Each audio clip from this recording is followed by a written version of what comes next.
자, 여러분 오늘 어, 해상법 수업을 한번 시작해 보겠습니다. 우리가 이제 그동안 그 선화 정권에 대한 이야기를 쭉 했습니다. 이 선화 정권은 굉장히 또 편리한 것이긴 하지만 아주 다양한 법률 문제를 양산하는 그런 이 것이기도 합니다. 요 선화 정권 요 이면에 이렇게 깨알 같은 글씨가 있고 앞면에는 이렇게 이제 Bill of Lading이라고 되어 있고 요 밑면에 발행인의 그 서명을 하도록 이렇게 되어 있습니다. 선화 정권은 이제 채권적 효력과 물권적 효력이 있다 그랬습니다.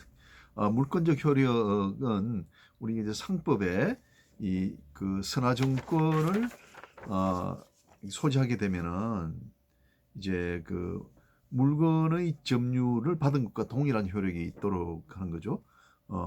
우리가 물권 변동이 일어나려면 특히 이제 동산의 경우에는 그 점유의 이전이 일어나야 돼요. 그러니까 이런 사전을 내가 이제 살려고 하면 매수인이 매도인으로부터 이 선화증권을 내가 손에 수중에 넣어야 된다. 이거 점유의 이전이 있어야 된다. 이겁니다.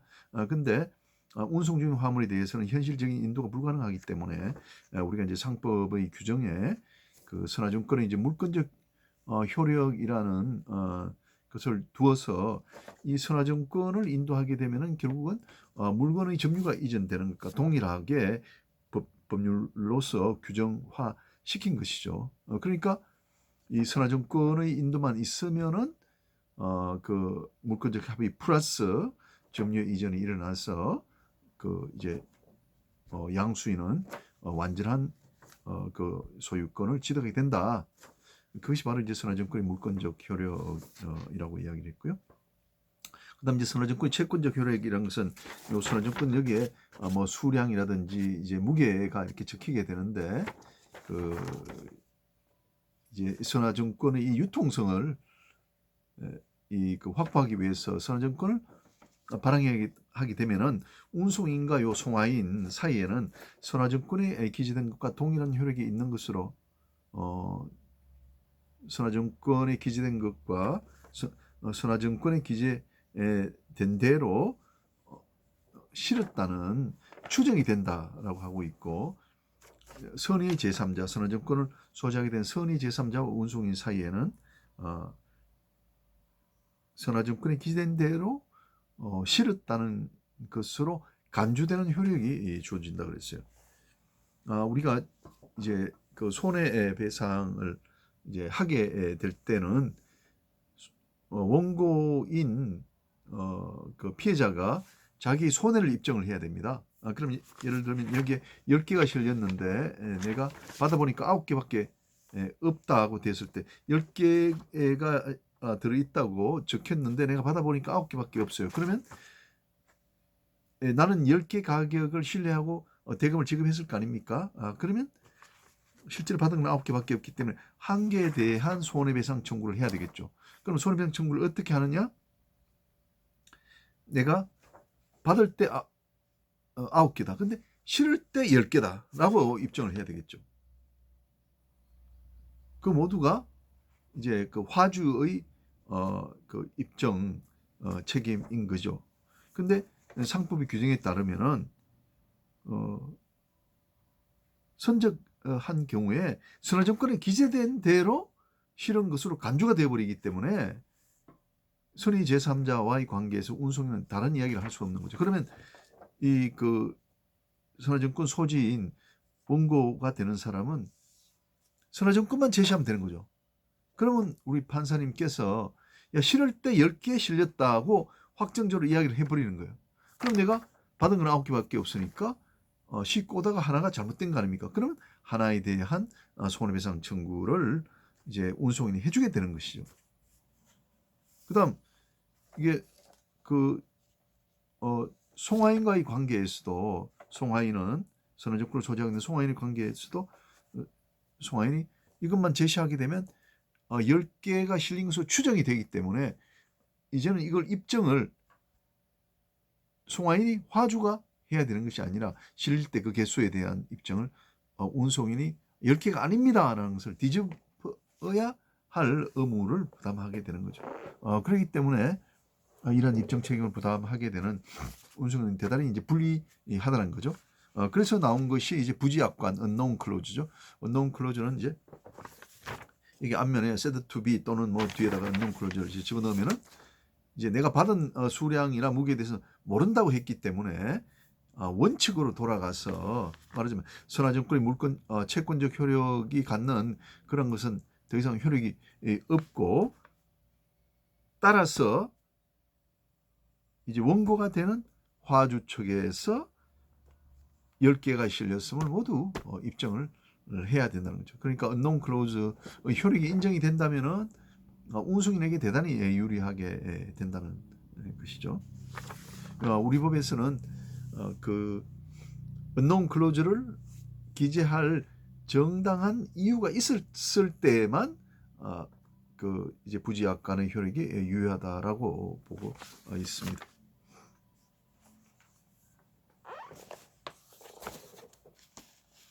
자, 그다음에 이제 그 우리 강연 40페이지 선화증권 이면 내용,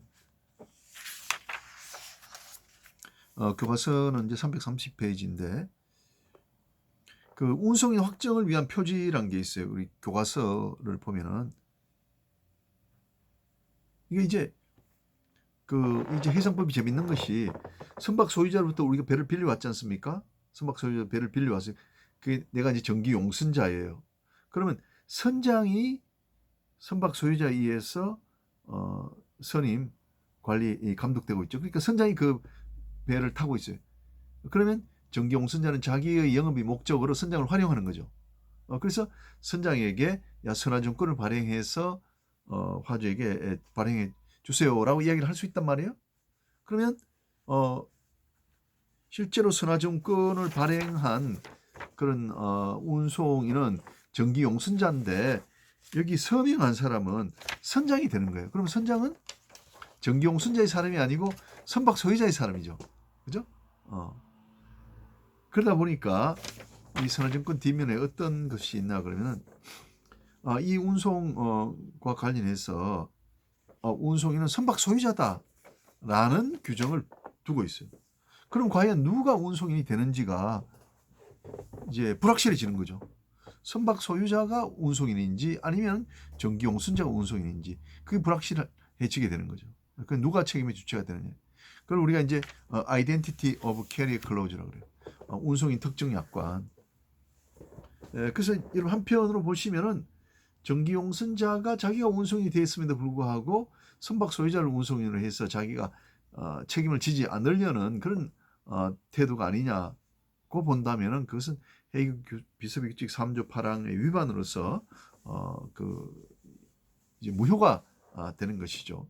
그렇지만 영미법에서는 선박 소유자가 운송인이 되는 경우도 있기 때문에 이것이 이제 유효한 것으로 인정이 되고 있습니다. 그 다음에 이제 그 면책 약관의 효력이라는 것이 있는데 선화증권 안에 즉 선화증권이라는 건 뭡니까? 여기 운송인과 선화증권을 소지하는 사람 사이의 법률 관계를 다룬단 말입니다. 이 안에 항해과실 면책이라든지 책임제한 약관 등이 들어가 있는 경우가 있다 이거죠. 항해과실 면책. 운송인과 화주 사이에 약정을 체결했는데 그러니까 운송인의 피용자에 해당하는 선장이 항해상의 과실로, 예를 들면은 뭐 선박 조종을 잘못해서 충돌 사고가 났다든지 태풍 피항을 잘못해서 화물에 손상이 났다든지 하는 그런 경우에 의한 사고가 발생했다면은 그 이제 운송인은 화주에 대해서 책임을 지지 않도록 되어 있는 그 법리를 우리가 이제 항해과실 면책 약관이라고 부르는 거죠. 그것이 우리 상법 795조 2항에 들어있지만 이것이 이제 약정으로 되어 있는 경우도 있어요. 약정으로. 그래서 항해과실 면책 약관이 있다면 그 약관을 근거로 해서 운송인이 그 이제 송화인에 대해서 화주에 대해서 책임을 부담하지 않도록 그렇게 될 수가 있다는 거죠. 그래서 또 책임제한 약관이 있는데 책임제한 약관은 이제 666.67 SDR과 이제 킬로그램당 이 SDR 중에서 큰 것으로 송화인 혹은 수하인에게 유리한 쪽으로 책임자의 액수가 정해지게 되는 것이죠. 자, 그 다음에 우리 강의 41면에 가면은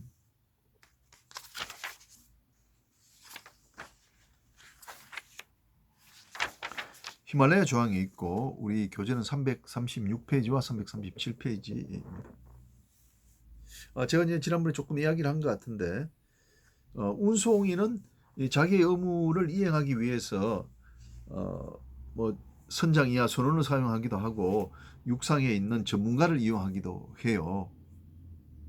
근데 이제 중요한 것은 첫 번째, 운송인이 자기의 의무의 일부를 이행하기 위해서 누군가를 사용하는 경우에, 그럴 때는 운송인과 송화인 사이에는 운송계약 관계가 있지만 그 송화인과 제3자인 하역회사나 창급자와 같은 경우에는 아무런 계약 관계가 없거든요.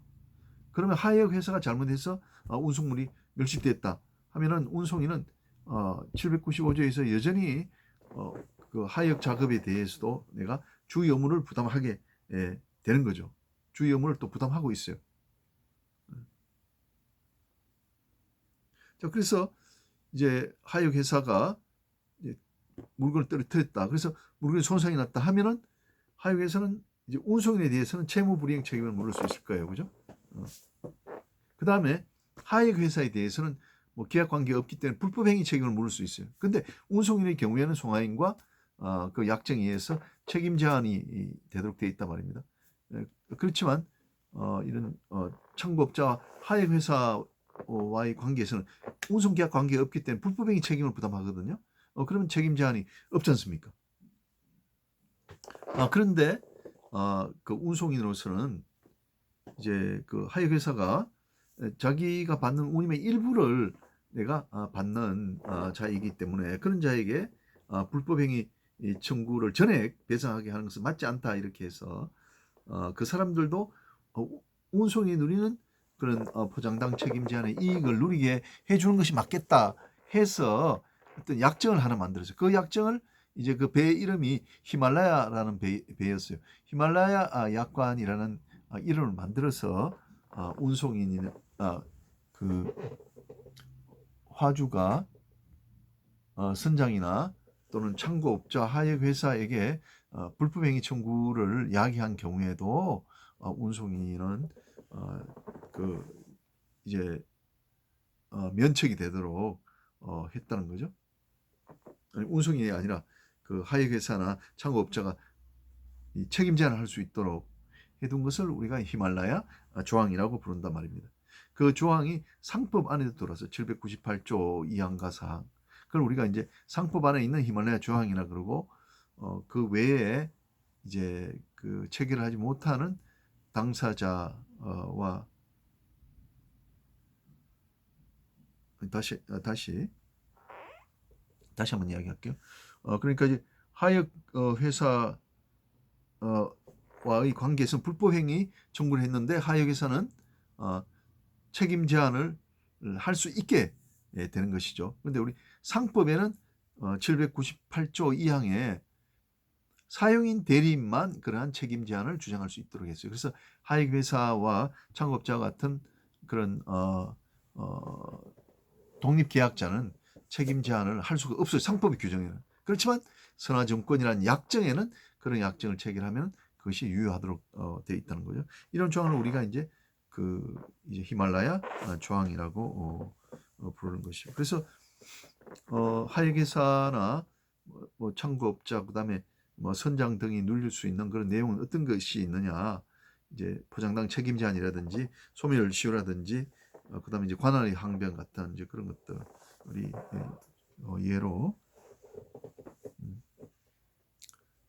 거론이 되고 있다. 그죠? 그 우리나라 대부분에서 이제 계속해서 나오는 그 판례는 사용자 대리인에 대해서 운송인이 누리는 포장당 책임 제한 이익을 누린다고 했기 때문에 요 사용자 대리인의 창고업자나 하역회사가 포함되느냐, 이게 항상 문제가 되어 왔던 거예요. 서로 약정이 없을 때가 있거든요. 그러면 상법 규정에 포함이 된다면 책임 제한이 가능하겠죠. 그렇지만 우리 이 법에서는 그런 별도의 내용이 없고 해외 비스무리 규칙에서는 그런 사람이 안 된다고 명기를 했어요. 그렇지만 우리나라는 이제 그런 거는 없고요. 대법원은 아니다. 독립계약자는 완전히 독립되어 있는 사람이기 때문에 사용자 대리 아니다라고 판단을 했다는 겁니다.